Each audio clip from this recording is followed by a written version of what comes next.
Chris Stevenson and Rob Longley, the QMI agency here in Boston, where we took in Game 4 of the Stanley Cup Final, and it was a wild one. It was one of the best games of the playoffs. 11 goals scored. The third game in this Stanley Cup Final to go to overtime, ended by a Brent Seabrook slap shot in the first overtime. And I don't know where you want to start picking something out of this game, because there were a lot of storylines, a lot of developments that you can choose from. Yeah, tons of things. First off, of course, the series is now tied at 2 games apiece.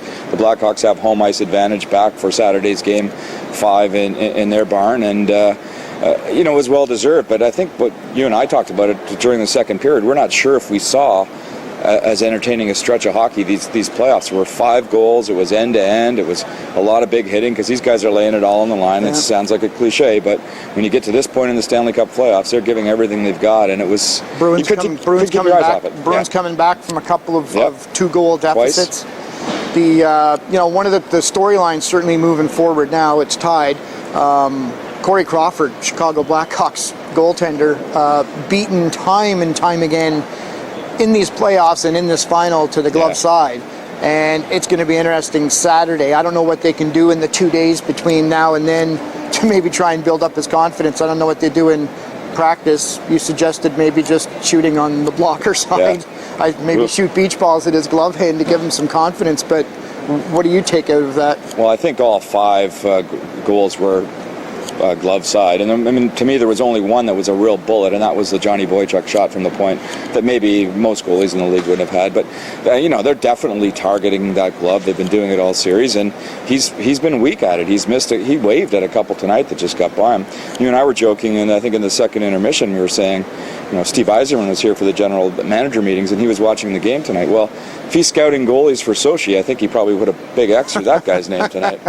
He doesn't have much in the way of candidates right now. No. The list is pretty short, and it seems to be drawing even shorter.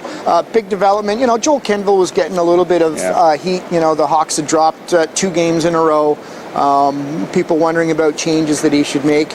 Tonight he reunites Jonathan Toews and Patrick Kane, who had done really well for the Hawks in the series against the Los Angeles Kings in the Western Conference Final, but he had split them up, not wanting both of them to go up against Zdeno Chara, the Bruins, and they reunite tonight and come through. Each of them gets a goal. Yeah, it was interesting. They found a way to get at least one of them away from Chara by times, and Chara was on the ice, I think you said, for 3 of their goals?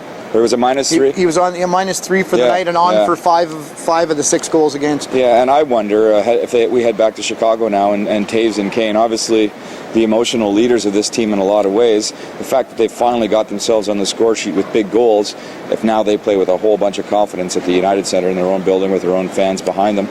And that may just be what pushes the series over the edge back in their favor. It's going to be very interesting to see. I thought another big development, 5-on-3 had expired, but the Hawks finally wind up getting a power play goal. So, I think that's another thing that they can kind of tuck away for themselves, that here's another reason that we can have some confidence going into Game 5 on Saturday night. Yeah, and remember, they're a team that doesn't really get too down on themselves. They were in a 3-1 hole to Detroit earlier in the playoffs.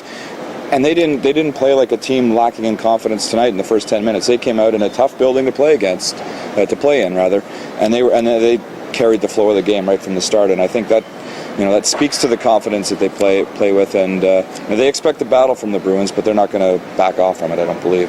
2 days off now before the game on Saturday. You can follow all the developments in both camps. Rob's staying here in Boston to cover the Bruins for an extra day. I'm off to Chicago to pick up the Hawks on Thursday. So stay tuned to all the Sun websites for all the information you need to be on top of what's turning out to be a really interesting and exciting Stanley Cup Final. In Boston for Rob Longley, I'm Chris Stevenson for the QMI Agency.